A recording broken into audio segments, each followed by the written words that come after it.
In the forgotten hills of the ancient Ashanti kingdom, there lived a man whose name opened vaults and silenced kings, Kwame Adusei. His riches were measured not in gold or land, but in countries rebuilt and lives saved. Yet for all his glory, his heart remained a kingdom without a queen. Spurned by the only woman who ever touched his soul, Kwame buried his love beneath layers of stone. But destiny dances in spirals, and one stormy night, as drums called to spirits and moonlight kissed the earth, the fire he thought extinguished blazed anew. Long ago, when the stars danced close to the earth and the wind still remembered names, a boy named Kwame Adusei wandered barefoot through the ash-laced remains of his village. The raid had come without warning, war drums echoing in the hills, fire licking the rooftops, warriors scattering homes like autumn leaves. When the dust settled, there was silence, and in the silence only Kwame stood. He was 10. His hands trembled, but his eyes did not. He carried nothing but a cracked calabash once used by his late father to serve ancestral libations. They said the calabash was carved from the wood of the oldest baobab and that it would carry blessings if held with humility. But humility was rare among kings and desperate among orphans. Kwame walked the ruined paths with quiet footsteps, gathering whatever could be salvaged, scorched clay figures, books with charred pages, and anklets twisted by fire. The elders who survived called him cursed, the boy who summons fire. But he ignored them. Somewhere deep in the whispering forest, the voice of his mother still echoed, soft and strong. Fire does not only destroy. It clears the ground for greatness. One moonless night, while resting beneath a tamarind tree, Kwame heard a sound like the tearing of cloth and a cry unlike any he'd heard before. Stumbling toward it, he found a creature wrapped in flames, a firebird, its feathers aglow, its wing bent and bleeding.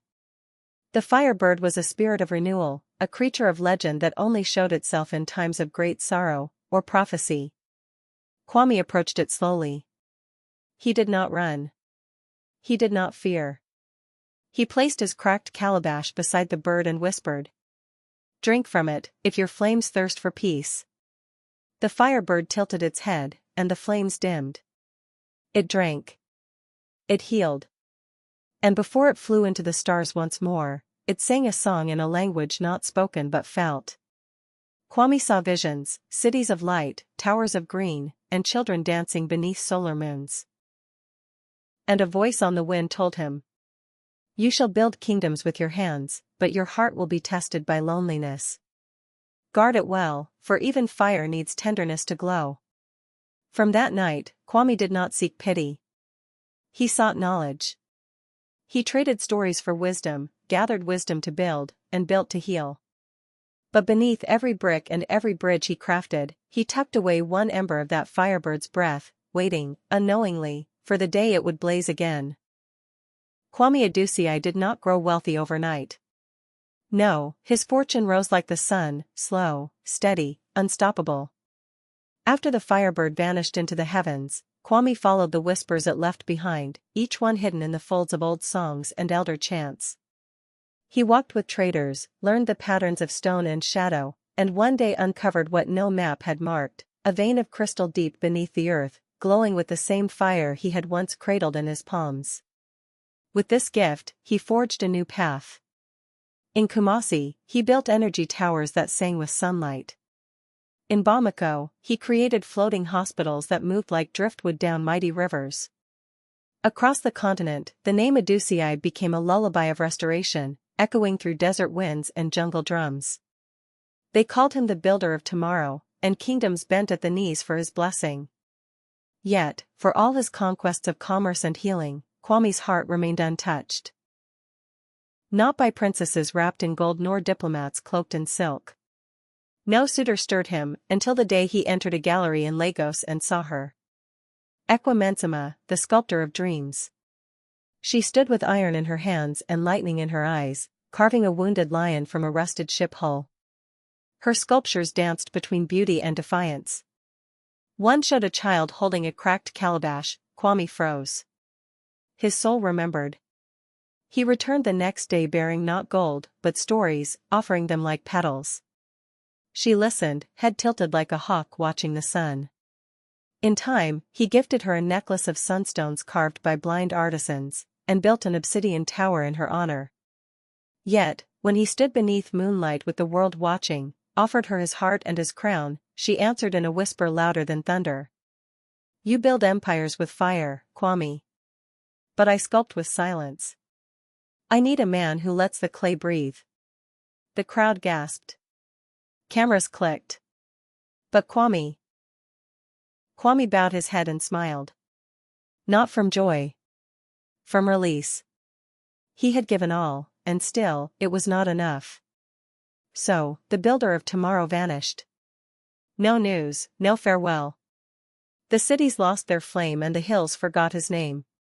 Yet far away, in a village untouched by steel and pride, an old man began to teach children to shape the earth, not for power, but for peace. And beneath his bed, wrapped in a cloth of ash and memory, lay a broken calabash. Waiting. The desert winds carried many names, but none curled upon the air like Equimensima. She was born of iron and raised by silence, a sculptor whose hands told stories too wild for words. From river-shattered metal she birthed mothers mid-dance, kings mid-fall, warriors mid-prayer.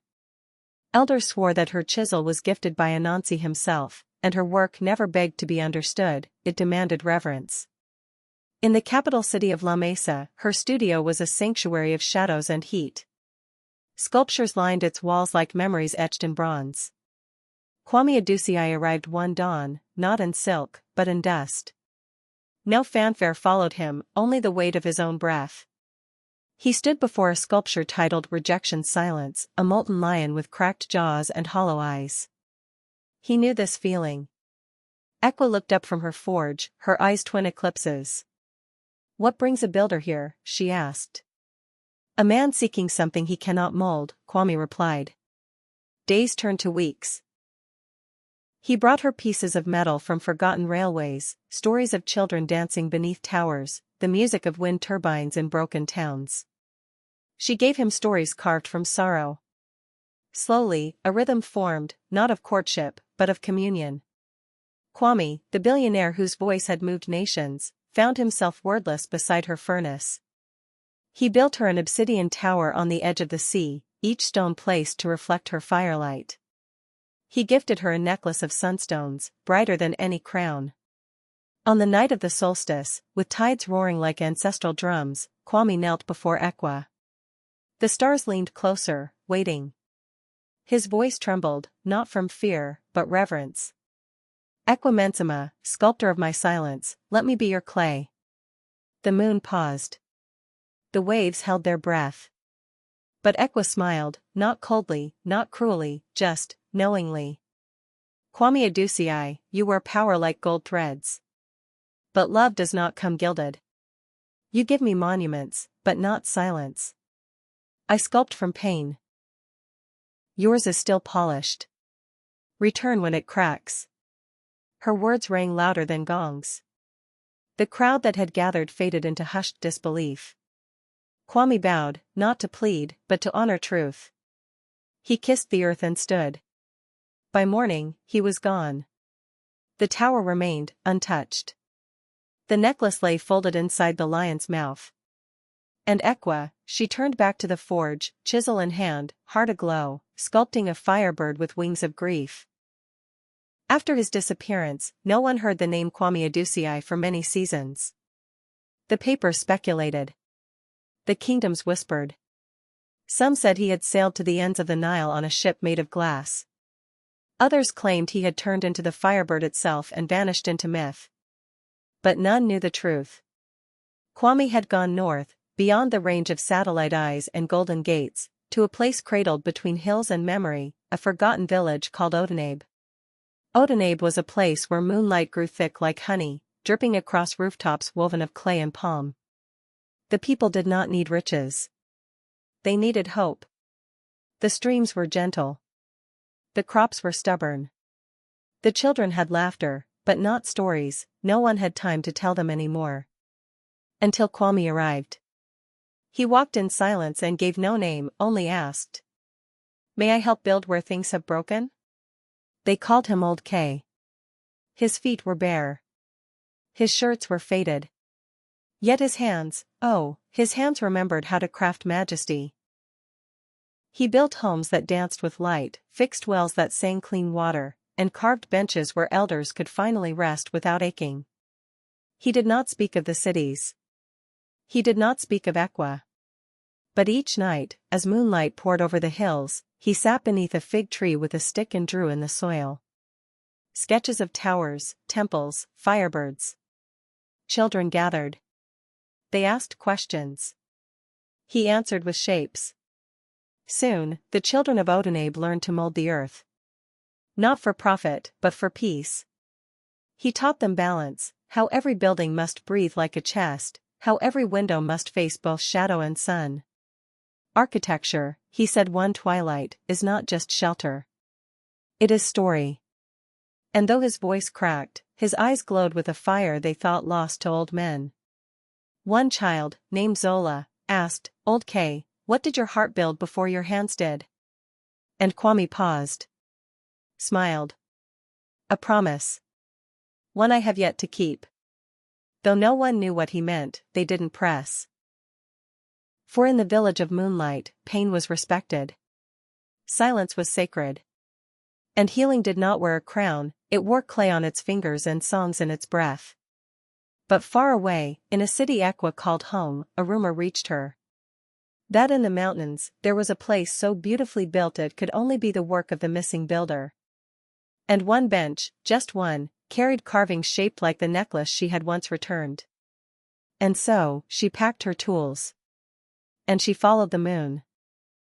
Odenabe had no statues of kings, but it had one festival each year that made mountains tremble, the Festival of Embers, a sacred night where the villagers honored rebirth and flame. Drummers carved rhythms into twilight. Children wore crowns of flamegrass. Elders lit bundles of coal and palm, tossing sparks into the sky like prayers. That year, beneath a silver storm cloud belly, something extraordinary happened. Ekwa Mensima arrived. She came not dressed in gallery silk, but in travel-stained linen, carrying her bag of tools and a heart unsure of its next beat. She had followed whispers. Stories carved into clay pots. Murmurs about an old builder in the hills, one who drew in sand and taught with silence. As she entered Odenabe, the smell of smoke and yam greeted her like an old auntie. Laughter curled around her like fog. And there, nestled between two eucalyptus trees, stood a temple crafted from scorched wood and rusted iron. A fusion of beauty and resilience so startling it stole her breath. She stepped closer.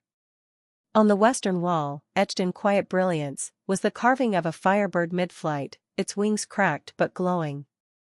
And beneath it, a bench, shaped like the necklace she had once left behind. Her fingers trembled. That night, Ekwa did not go to the guest hut. She joined the villagers around the ceremonial fire. And when she asked who built the temple, they all pointed to Old K. He stood just beyond the flames, wrapped in a cloak the color of twilight. His beard held flecks of sawdust. His posture was no longer regal, but rooted, like a tree that had found its soil. Their eyes met. Kwame did not flinch. He bowed his head slightly, and Ekwa stepped forward. For the first time in many moons, she did not speak with sharp words, only a whispered wind. "I came for metal, but I found memory." He said nothing. But from the folds of his cloak, he retrieved a sculpture wrapped in baobab bark.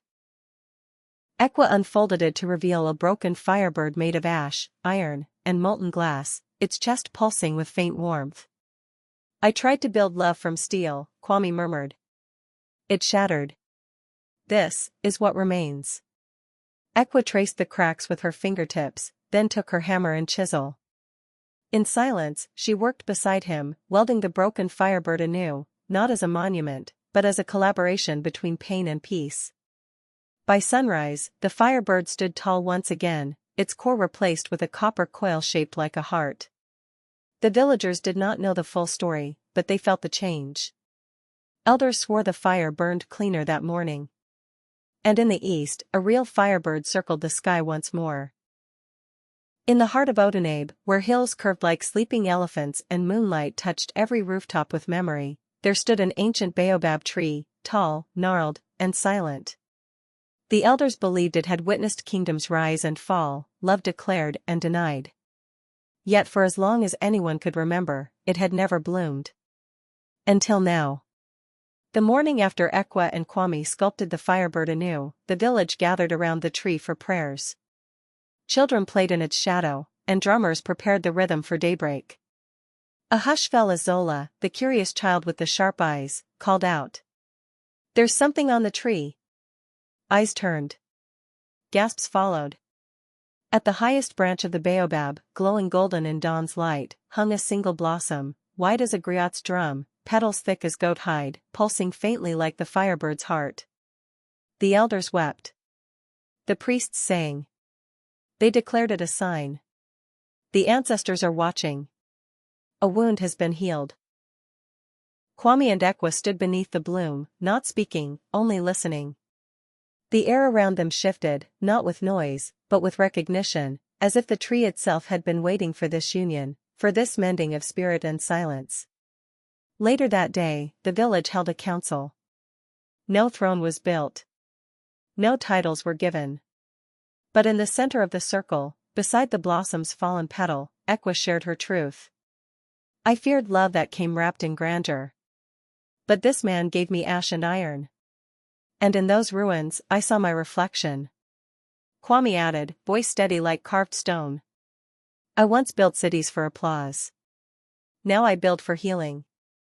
And if this tree trusts us, then so will I." The village blessed their union not with contracts, but with fireflies and river songs. Zola placed a crown of flamegrass on Kwame's brow. Ekwa held the firebird sculpture like a child. Together, they vowed to forge not monuments, but memories that breathe.